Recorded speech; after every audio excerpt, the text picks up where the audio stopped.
Hello there, and welcome to the weekend eve. In fact, actually, it's the for a lot of people, it is the weekend holiday eve because a lot of people after tomorrow is going to be off until like next Wednesday for the 4th of July. I am Brian Kress, the awesome voice, and this is Any Given Sunday on KUAW. Coach 24, Darwin Penny, he is still out and about doing his job, doing it. I know the best he can do it, and he is phenomenal at doing his job. Hopefully he will be back sometime next month.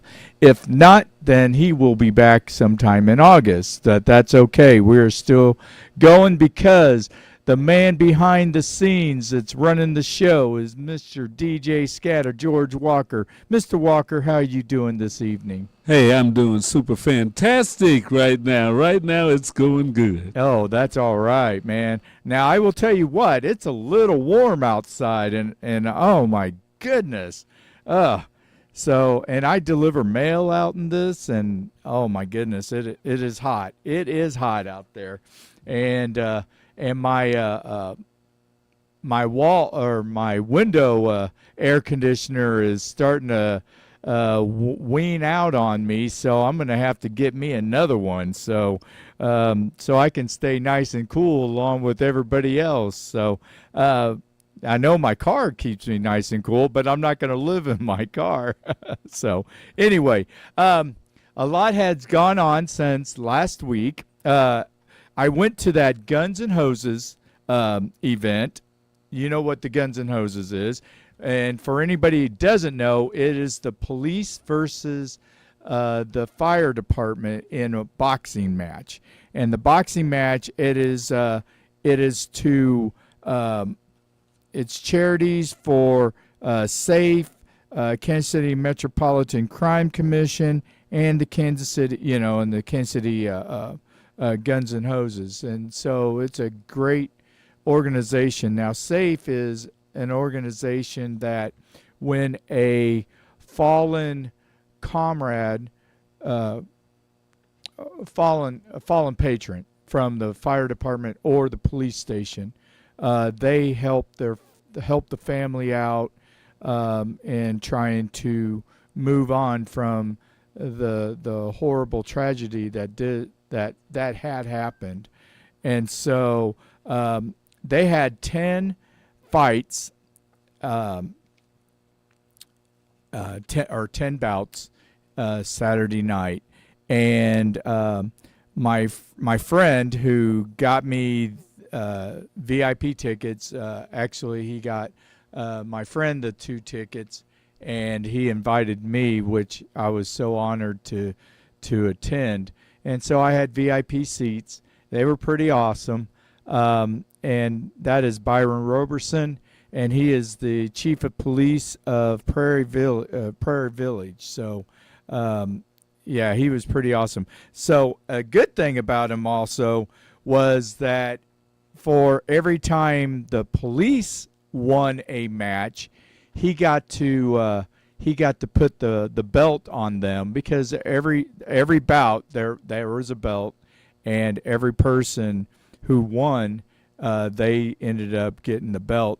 And the fire department totally destroyed the police. I hate to say that, but like I said, it was in good fun, and they were having a great time. Now, though, I will say one of the police, they got robbed on it, and they gave it to the fire department, but it was all good. And like I said, it was a great cause. Stephen St. John, who was a former Golden Gloves boxer himself, was there, and Mick Schaefer, who is with a Channel 41 Sports. So they did all the talking. Mitch Holtis was there. A few other good people were there. There was auctions. There was food, great food. And, of course, my friend Cardis, and I'm going to call him out, Cardis Rogers, and he would take pictures of me and my food. and so he could show all everybody that I had a lot of food and I was eating it. So, but it was a great evening. Um, I totally enjoyed the night, and then afterwards, Cardis and I we went down to the P&L, and we go in there and we just kick back. We just kind of walking around, and there, we, we were trying to enjoy the moment. But I'll tell you what, it is a young people's venue to go to. All the young people. I mean, I felt it was the first time that I really felt old, and I felt out of place. Because usually, even then, I will jump in there and I will join in and have fun with them and everything else. But it was just it was just old. I was old. Mr. Walker, help me. I was old. So anyway, You've been there and done that for sure. oh, absolutely. So, but P&L is doing very well. And speaking of that, John Sherman spoke today about what was going on and talking about the new stadium and what is needing to be done. And I'll tell you what, we have at Kauffman Stadium, we do have a phenomenal stadium. It is the sixth oldest stadium out of the 30 baseball parks in baseball. We're the sixth oldest, built in 1970 or opened in 1973. Only the Boston, the Fenway Park in 1912, Cubs at Wrigley Field in 1914, the Los Angeles Dodgers, when they moved from Brooklyn to L.A., their stadium was built in 1962, and then Anaheim Stadium was built in 1966, and then Oakland Coliseum was built in 1966 because that was when eventually Charlie Finley took the Kansas City A's and moved them to Oakland. So now, I believe starting next year or the year after, we will be the fifth oldest stadium because Oakland will be making their trip to Vegas and become the Vegas A's. It's still kind of hard for me to think about that, but hey, Kind of sounds like North Kansas City's got a leg up on downtown. I think here is my opinion, and this is truly my opinion.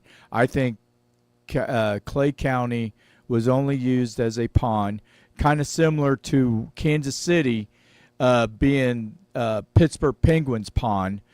And then Pittsburgh ended up getting their new stadium because at the time Pittsburgh wasn't talking about getting a new arena for their hockey team. So Kansas City was in the mix. We just had built what was at the time Sprint Center, which is now T-Mobile Center. But they had talked about Kansas City, and we got all excited and everything. But at the end, Pittsburgh ended up getting their arena, and they kept their team. And I think this is what's going to happen. You think that might be? Because he was mentioning space. He said North Kansas City has 85 acres they're putting up, and the East Village is 22 acres. Right, I get that. But Kansas City, downtown Kansas City needs to be refurbished. It needs to be more livened, and they are, they're at Kauffman Stadium, or they're at the Truman Sports Complex, and I get that. But if you go to any other baseball stadium, with maybe the exception of Texas, because Texas is built right next to Wally World and Jerry's World, because actually they had built the newer stadium right next to it, and even the one before then, which I had gone to a game, which was like in 2010, I believe, 2010, 2011, and went to a Texas Rangers game, and it was fun, but there was not really a lot of things going around, but like I said, you had the Cowboy Stadium and you had Wally World, so they so you had all that, but you get places like Pittsburgh and St. Louis, and yeah, I am not a St. Louis Cardinals fan by any means. I am a Royals fan, not a Cardinals fan. But my sister and I I believe it was last year or the year before, we went to a Cardinals game. And then right afterwards, we went right across the street and ate at a restaurant. And I cannot remember the restaurant's name. But the fact that we were just sitting there, eating dinner, kicking back, and I could look across the street, and we were in, I think it was roughly left field area of the ballpark. You cannot do that at Royal Stadium or Kauffman Stadium. You just can't do that. And it was really cool because here was the other thing. It started raining afterwards. And so you didn't have that far to go to get in a place to stay out of the rain. If you're going to walk to your car, even if you're walking to, front rows, if, got a handicap or you got special parking, you still have to walk a good distance to get to there. But it was really cool how St. Louis has their stadium, because at the time, Busch Stadium kind of had it around the area, but when they did the new Busch Stadium, it really just opened things up for downtown, and that's what Kansas City needs. Kansas City is improving. Yes, we did have the NFL draft, which I think is one of the best drafts of all time, just based on, one, it was in Kansas City, but two, there was a lot of people there, especially the first night. Now, I went the second night, which was Friday night, and it was packed, but it wasn't like fully packed like Thursday night. They said that you could barely walk around to go down to the area where they were drafting, and so we could walk down. Cardis and I, we went walking down there, and it was really, really cool. It was free. You did have to have a pass, but it was all good, and we just had a good time with that. But we need to start making changes. But everybody will go, well, Kauffman Stadium is still a beautiful stadium. Okay, it's true, but it's like your house. Maybe the outside of your house looks immaculate, and everybody that drives by it goes, oh my gosh, that is a fabulous house. But on the inside, you've got leaks. You've got leaks here, you've got floor, that's not has issues and stuff like that. Well, that's what the Kauffman Stadium does. They have those types of issues, and it is hurting them with the stadium, and you can't keep putting millions and millions and millions of dollars to try to keep fixing it. It's like that Dutch boy putting his finger in the hole to keep the leaks coming out. Eventually, all the leaks are going to be too many, and he is not going to have enough hands, toes, whatever, fingers to cover all of them, and it'll just be too much. So, look, we just got to face the facts that we're going to need a new stadium, and if it makes our city that much better, hey, let's go for it. I know our team is horrible, and to be honest, we should have beaten Cleveland 2 out of 3. we were at the game Monday night. Cardis and I, Cardis and I are hanging out everywhere. So he had a couple of tickets, and I said, absolutely, I'll go to the game. And it wasn't Monday night; it was Tuesday night because they had Monday night off. But it was 8 innings of shutout baseball. Brady Singer pitched well. Hernandez pitched well. I was so worried that as soon as he came in, I was like, okay, we were done. And then Aroldis Chapman came in, 13 pitches. He threw 10 strikes and got him. I don't know why they did not put him in for the 9th inning. But you bring in Barlow. Barlow can't hardly hit the strike zone. Throws 30 pitches, gives up two runs after the Royals manufacture a cheap run, but they got the run, and the pitcher that had the error threw the ball way to the backstop to allow Blanco to score. Who was going to be the GOAT, not Tom Brady GOAT, but the other GOAT, not the good GOAT, and he got bailed out by Scott Barlow, and a Blue Valley high schooler by Brennan drives in the 2 runs. So, I mean, that part is good, but it was still the fact that the Royals should have won that game, and they didn't. And then they turned around yesterday, get smoked 14-1, and actually going into the 7th inning, they had in like 3.5 games, they had scored like 3 runs on like 13 hits. They've been putrid on the offensive end, but the pitching kept us in the game. With the exception of Wednesday night.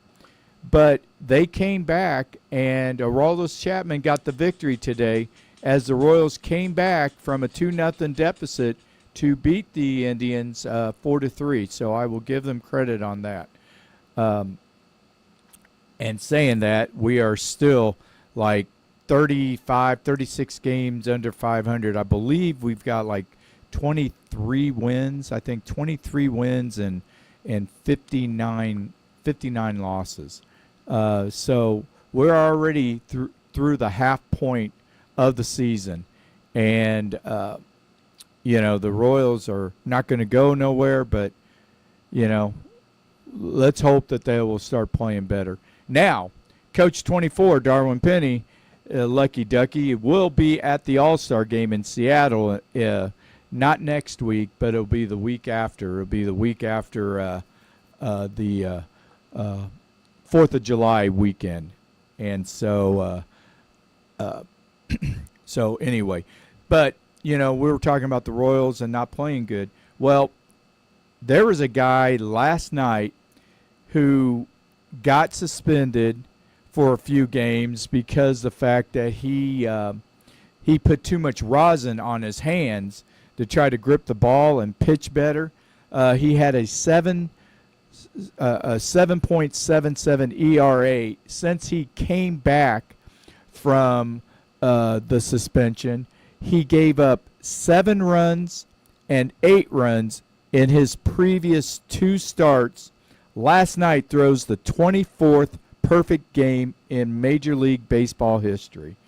And so people are saying, well, that's no big deal. It was the Oakland A's. Well, Oakland A's, I don't care how minor league of a team they look, they are still a professional baseball team. And it's still hard to throw a perfect game because there were teams has been playing for years. I mean, the Royals have been horrible the last 4 or 5 years, and yet, nobody has thrown a perfect game against them. But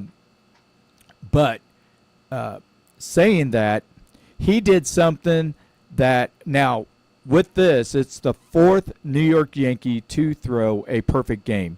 And they broke a tie with the Chicago White Sox because the Chicago White Sox have thrown 3, and the Yankees had thrown 3 until last night where they got the 4th one. Now, the first guy was Don Larson in the 1956 World Series. Everybody remembers that very well. Yogi Berra jumping into his arms and everything. And then in 1989 or 1998, David Wells threw a perfect game. And then the next year in '99, David Cohn, a Rockhurst alum, threw the third New York Yankee perfect game. Now, saying that, Germán had done something that those three guys did not do. He threw it on the road. He threw it in Oakland, whereas the other guys, they threw it in Yankee Stadium. So actually, he's got a special one. And I was listening to a sports show earlier, and they were complaining that Oakland stinks. They're horrible. Of course they can do that. Look, this guy was struggling. This pitcher has been pitching bad. In fact, he's the second pitcher since 1912 to have an over 5 ERA throw a perfect game. The other guys all were under that. And so the first one was in 1890. And so I've got the list here. And so Lee Richmond was the first guy to do it, June 12th, 1880. My two grandfathers weren't even born, and they were born in 1895 and 1894. And then Monty Ward, who in June 17th, 1880. So two of them in 1880. And then not again until Cy Young did it May 5th, 2004. And then Adley Josh threw it October 2nd, 1908. And then there's a Charlie Robinson, but they didn't say when he threw it. So then you went 48 years, and then Don Larson on October 8th, and Addy Josh was October 2nd, if I said that wrong. Don Larson was October 8th, 1956, and then Jim Bunning, June 21st, 1964. Sandy Koufax, September 9th, 1965. He threw a perfect game. And so these guys, let's see, that's 8 of them, all threw them before I was born. I was born in February of 1966. And so the first one that I was alive was Catfish Hunter in August 8th, 1968. So I was 2.5 years old. And then Lynn Barker was the first one that I remember vividly. And I think I even have a baseball card with him with this perfect game. And he did it May 15th, 1981. And then Mike Witt threw it September 30th, 1984. Tom Browning, September 16th, 1988. And then Dennis Martinez, who happens to be the first Puerto Rican, I believe. I believe he was Puerto Rican. He was the first Puerto Rican to throw a perfect game. He did that July 28th, 1991. Then you had Kenny Rogers, not the Dolly Parton dual singing partner Kenny Rogers, but the baseball Kenny Rogers, and he threw his July 28th, exactly 3 years after Dennis Martinez threw it, 1994. David Wells, May 17th, 1998. And then David Cohn, July 18th, 1999. And just to make a point, I have an autographed picture of David Cohn sitting on top of everybody. Everybody's giving him a ride after he got his perfect game, and I got his autograph. It was given to me by a friend, which I greatly appreciated, and he did it in 1999. Randy Johnson, the big unit, did it May 18th, 2004, and then Mark Burley, which was July 23rd, 2009. Dallas Braden, who played for the A's, he did it on May 9th. Cinco de Mayo. Oh, no, I'm sorry. I got it backwards. Actually, that's Tony Gwynn's birthday is May 9th. May 9th, 2010. And then 20 days later, Roy Halladay threw one in 2010 on May 29th. Philip Humber, and hold on, Philip Humber was the guy that played for the A's. Dallas Braden, I do not remember where he pitched. I think he pitched for the Chicago White Sox too. And so Philip Humber threw his April 21st, 2012.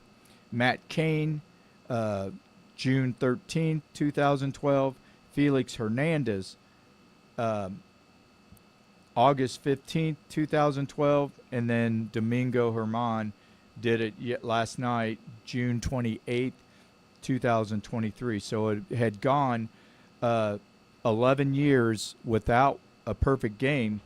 But, the last 5 was, was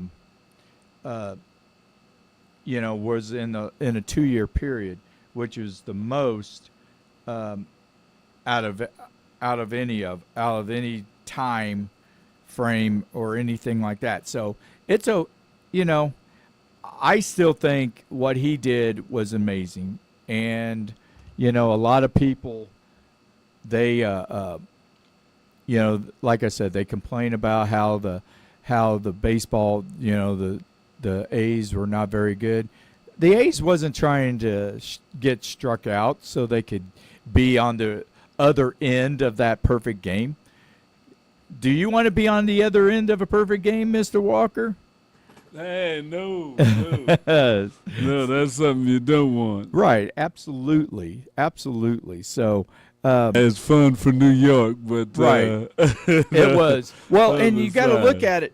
You want to get a hit. I mean, they were probably rooting for one of their guys, somebody to get a hit. Oh, absolutely. Well, and here's the thing. New York ended up winning. I can't remember what the final score was. It was something like 4-0 or something. I don't remember. But New York this month was only batting a $1.99. They wasn't even batting the Mendoza line. So, I mean, they had their issues and they've had their struggles. And this pitcher, who was very close to being kicked out of baseball because he had the domestic violence with his then girlfriend, and then he and I guess it was publicized. It was at a party or something. But since then, they've been married and they have 3 kids, I believe now. So, I mean, he's totally changed his life and has gotten better. And so I think that, did I hear something? Somebody in his family had just passed away the night before or the day before or something? I thought he was in mourning. See, that I do not know. And I'll look and see. What's his name again? I'll look that up. Domingo Herman. It's the last name is looks like German, but it's Herman. So, we've got that, and I have and then Saturday night after the Guns N' Roses concert, we were watching. Curtis and I were watching baseball, and the Angels had scored 25 runs. They beat the Colorado Rockies. Like 25-1, and Colorado scores a run on a home run in the 9th inning to break the shutout. But they had scored more runs through the first 4 innings than 2 teams, and the 2 teams, I will tell you afterwards, because right now we are at halftime on any given Sunday. 816-599. 6893 is the phone number. Give us a call. Come on in. If you know the answer to this question, which I will give you afterwards, I would definitely like to hear from you. Definitely, Mr. Walker would definitely want to answer your phone call. So we're going to take a quick break, and we will be back for the second half of Any Given Sunday.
All right, we are back with Any Given Sunday. I am Brian Kress, the Awesome Boys, Coach 24, Darwin Penny, and running the show, Mr. DJ Scatter, George Walker, is producing the show. So, we have,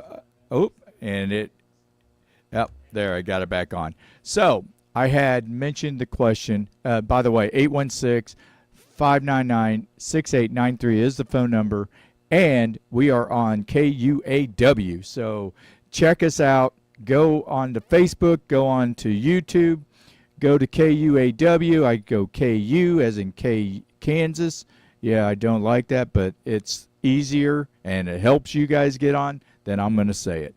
So KU and then AW as in A&W root beer. And so just KUAW.org.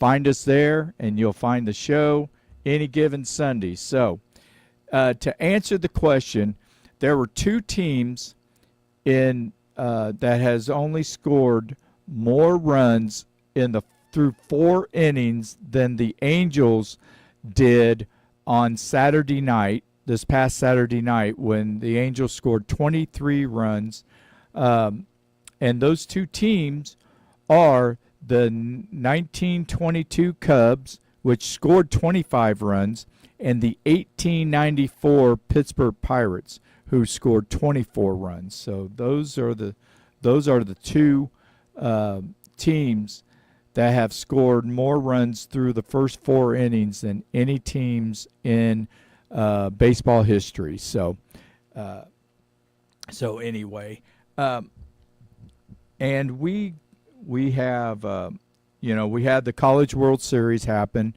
The College World Series is now done. LSU is the champs. They did go started off the consensus number one team in the nation in the preseason, and then they struggled, I guess, a little bit, but they were the 5th seed. They came back after giving up the most runs in College World Series history. They won the first game. It was a great game. It was a back and forth game. It went in extra innings, 10th inning. I can't remember the player's name, but he hits a home run to give them a 5-4 victory, and so they were up 1-0. And then the next night, Florida scores 24 runs, which is the most ever in a College World Series game. So you thought, okay, Florida is there. They were the number 2 seed, or second ranked, and LSU was 5th ranked. But you would thought, oh no, LSU is going to struggle. We don't know what's going to happen. And in the first inning, they give up 2 runs, so they are already down 2-0 on the Gators after 1 inning. So they turned around and won 18-4, and ended up getting their 7th World Series title, their first since 2009, and I don't know the other years, so I'll have to look at that and check it out. But they had the Golden Spikes player, so which is considered the college baseball's player of the year, but they call it the Golden Spikes Award. And that was by Dylan Cruz, who batted .426 with 17 home runs, 100 runs, and 70 RBIs. And he also became the 4th player. And since this award was brought out in 1978, he is the 4th player in college baseball to win the Golden Spikes Award and to win a national championship. Tim Wallach, who played for the Montreal Expos, did it in 1979. Terry Francona in 1980. You know him through being the Cleveland manager and the Boston Red Sox manager, who brought Boston back to their championship ways back, I believe, in 2004. So, so Terry Francona, and then in 1995, Mark Kosei also did it. So those 4 players, and more than likely he will be the 1st or 2nd pick in the amateur draft that will be, I believe, next week. And I'm not sure if it's the day before the All-Star, if it's before the All-Star game or if it's after the All-Star game. I believe it's beforehand. But anyway, and there was a question, if a pitcher had ever won it, because usually pitchers don't win MVPs and Cy Youngs, or in the college version, they don't win the Golden Spikes. But in 1989, Ben McDonald, who also played at LSU, and he was the number 1 pick for the Baltimore Orioles, he won it as a pitcher. So we got that going. Now, I want to kind of change things a little bit with Jimmy Johnson and his family and the tragedy that is going. I have a pretty good life. Sometimes it it's not the greatest. I have some challenges and everything else. And I know Mr. Walker has a great wife, and I know he has issues and challenges maybe at times. But just because you're rich and famous and powerful does not mean that you cannot be brought down by the tragedies of family life and everything else. As his mother-in-law, his wife's mom, shot her husband, the father, or I should say, it was a grandfather, and then shot 11-year-old nephew, and then takes the gun to herself. I, I, you know, I just don't totally. I don't understand why this happens. I know sometimes I get in a mode. I feel down. I'm like, ugh. Life is struggling. It's hard.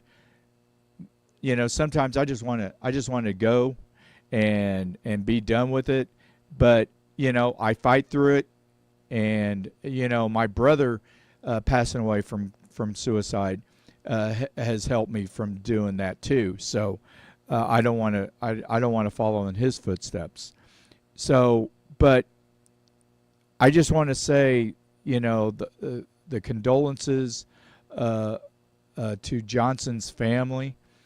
I mean, he has all the money in the world. He is a Hall of Fame NASCAR driver. He has 83 race wins, which is like sixth most all time. I mean, and he won, I want to say like back to back to back, like 6 times, won back to back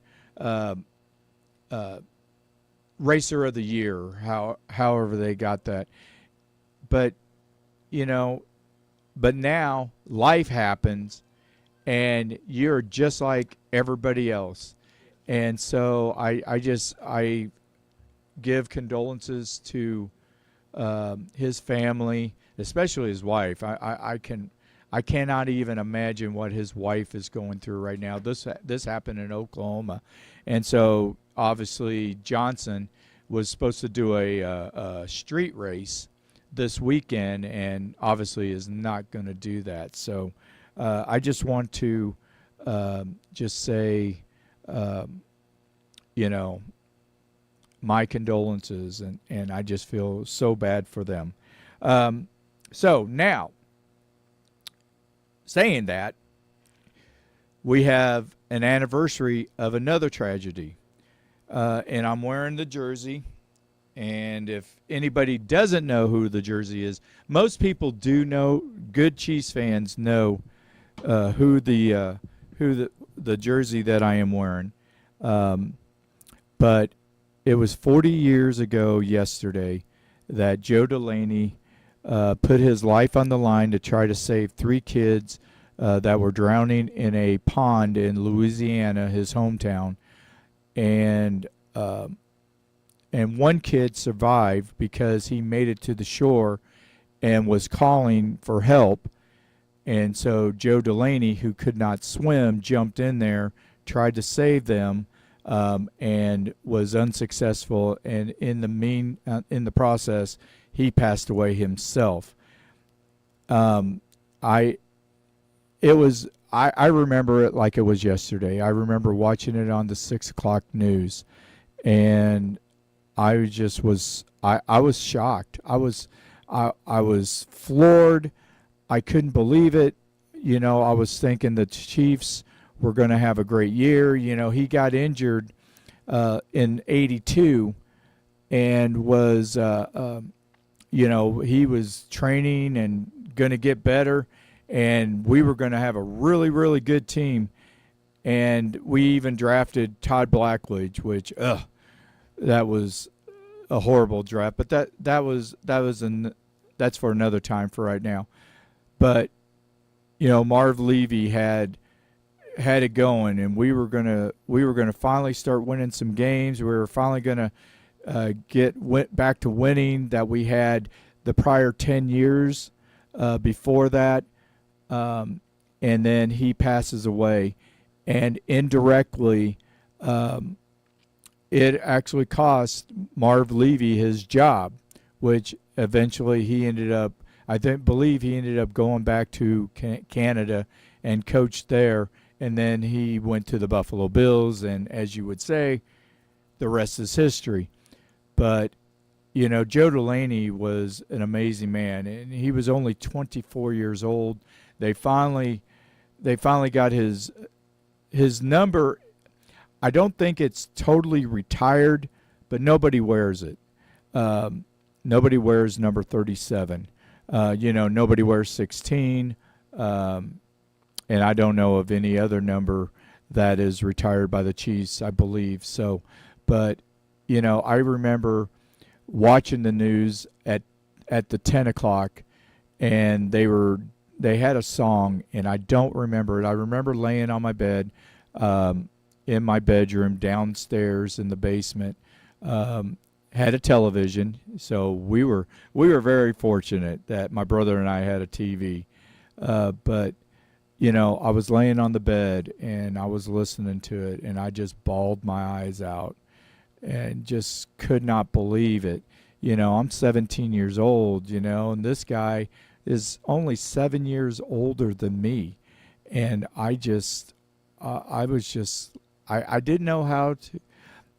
It was a blow. It was a massive blow, and they've got a highway named after him, or a section of a highway named after him here in Kansas City. And so I just wanted to talk about Joe Delaney and what he meant to me, and he meant a whole lot. So he was a great running back, but he was even a greater person. And he sacrificed his life knowing he couldn't swim, but he was going to go in there. And I imagine he was probably got there first, because obviously he was a lot faster than most everybody else. So that's why. And I don't think it was even his family. I think it was just other family. And because it was a family picnic there. And I remember Bob Gretz, he had a article, and I still have it somewhere. I have them in a box of memorabilias that I have, and I still remember some of it. How Bob Gretz went to his town, which was, like virtually up one street and down another, and it was virtually it. Yeah, so anyway, hold on a second. My apologies.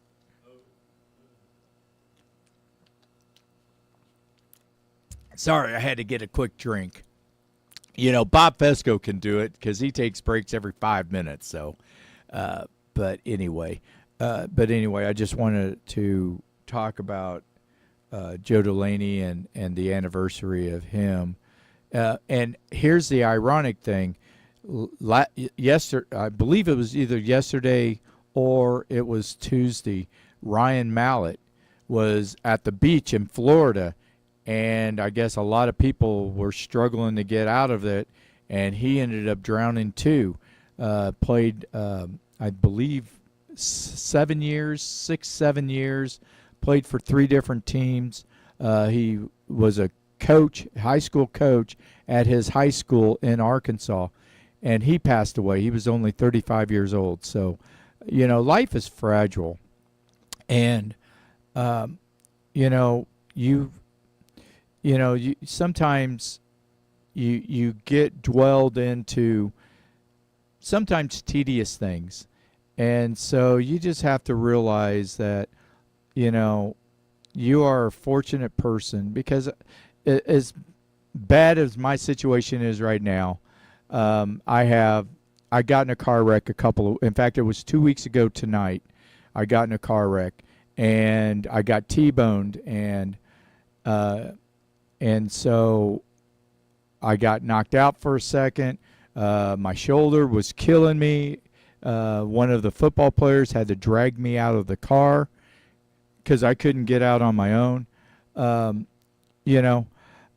so now I'm looking for a new car and everything. So, but I am very fortunate my family. You know, I got to see my daughter tonight before I left. She stopped by my house, and got to see her before I came to the show. And I just, you know, my kids are awesome. My family is awesome. My parents are still alive. My brother is doing well in Wichita.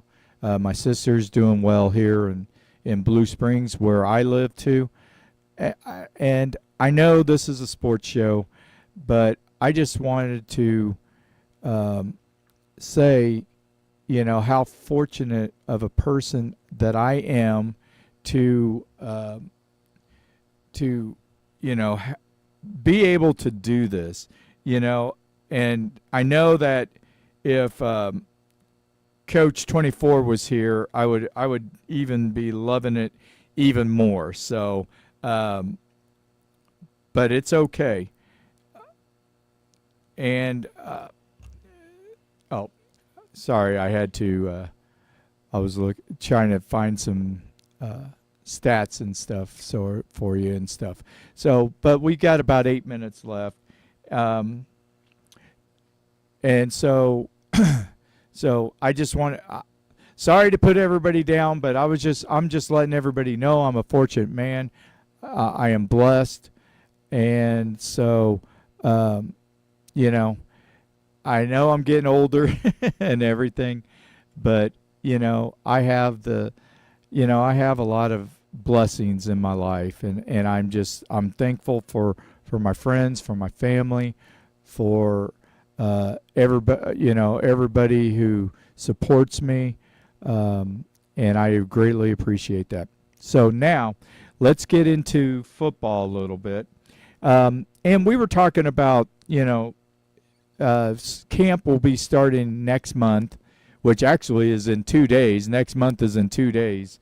And so I was looking at this, and I was looking at the Super Bowl losers. So like the Chiefs, they they have been to the Super Bowl 3 of the last 4 years.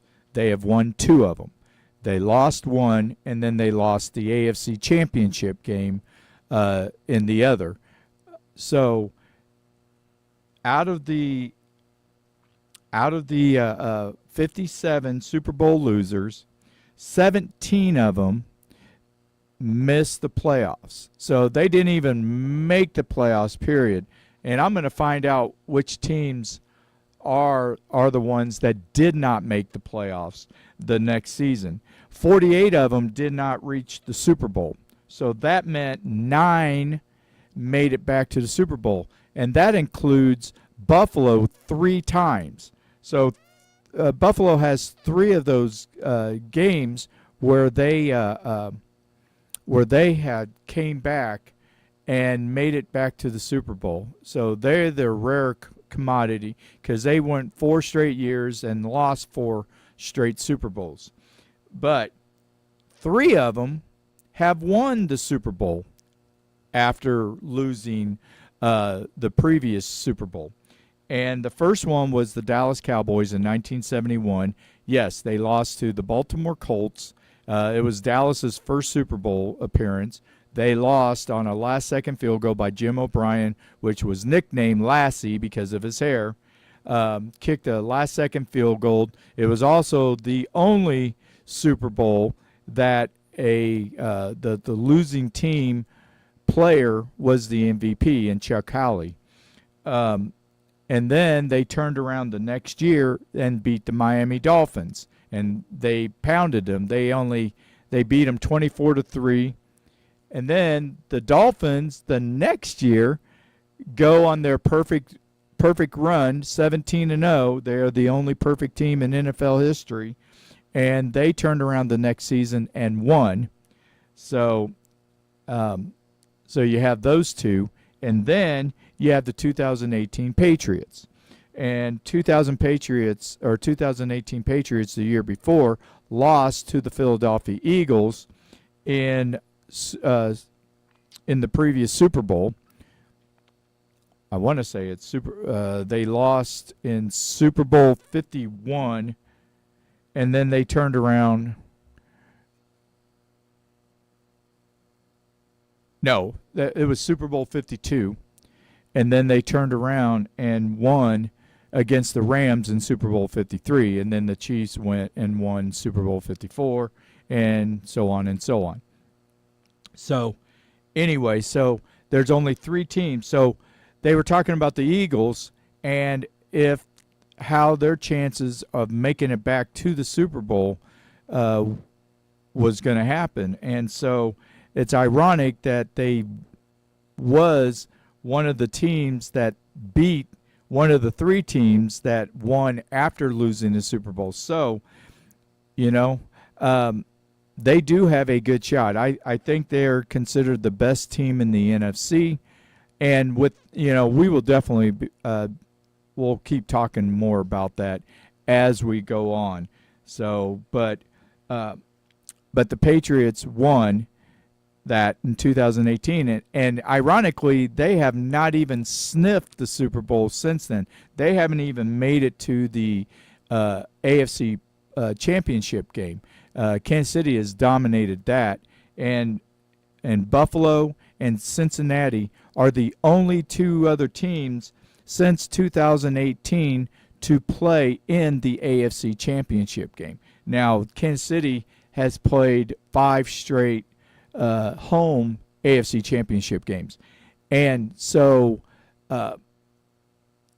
Mahomes has hosted 5 of them, which is second most all time out of a quarterback that has hosted the most AFC championship or AFC NFC championship game.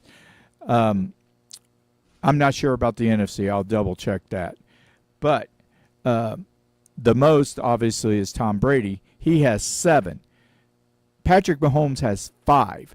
How many seasons has he played? He's played 5 seasons. Tom Brady has played 23 years of football and only did it 7 times. I mean, Patrick Mahomes is just an amazing, amazing quarterback, and it is just so awesome. And I just, I think that is just, it's great, and he's gonna break that record. I mean, it's gonna take, actually, it will be hard for me to believe that he will not break at least that record. Now, he may not break the 7 Super Bowl wins, but he will definitely get close to it. So we are now towards the end of our show, and this is the holiday weekend eve. And so I guess I was trying to say maybe earlier, maybe I didn't complete it, because sometimes I'm a squirrel. I go one way and then another way. And George and Mr. Walker's laughing at me over there and trying to keep from laughing out loud so everybody can hear them. But most people are off once they get off work on Friday. Now, I work Saturday and I will work Monday, and then I will work, and then I'll be off on Tuesday. And then I will be off on Wednesday because it's my day off, and I made sure I made plans so I didn't have to go back to work because they were trying to get me to go back to work. But anyway, most people are off starting tomorrow all the way through Tuesday and then go back to work on Wednesday. So I'm telling you what, you guys, and the weather, hopefully we'll get a good rainstorm and we will be able to set fireworks without worrying about setting grass on fire and all that. I will be at my son's best friend's house celebrating his birthday and celebrating the 4th of July. Where are you going to be at, Mr. Walker? I will be at my nephew's house. Well, We've been invited over to his house for barbecue. Well, there you go. So, speaking of that, next Thursday, there will be no show. Mr. Walker is going to go out of town, taking a well-needed vacation, and so he will be gone, and so we will take a week off, and we will return back in the second week of July, which will be after the All-Star game. So anyway, and he stepped out because he got a phone call. I was hoping it was somebody calling for us, But I guess he wants me to keep talking. So, but anyway, so it's gonna be a great weekend. I'm gonna definitely enjoy it. I've got to work it. I've got to work it Saturday and Monday, but after Monday, I'm gonna sit there and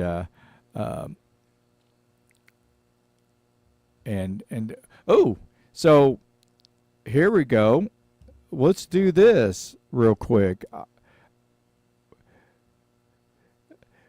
Oh, Texas is dominating the All-Star lineup. So, but he is back. So. Oh yeah, so we can end the show. But I did want to say that Domingo, he had lost his uncle the night before. That meant a lot. So he dedicated the game to him. Oh, awesome! And that was great. I do appreciate that. Oh my gosh! All right. Whit Merrifield was second in the All-Star voting. For the second base, Mark Seaman from the Texas Rangers got it good because I don't want Whit Merrifield there. So anyway, with that, I am Brian Kress, the Awesome Voice, with Coach 24 Darwin Penny and Mr. DJ Scatter George Walker. Be awesome, not angry, and you guys have yourself a phenomenal and safe 4th of July weekend.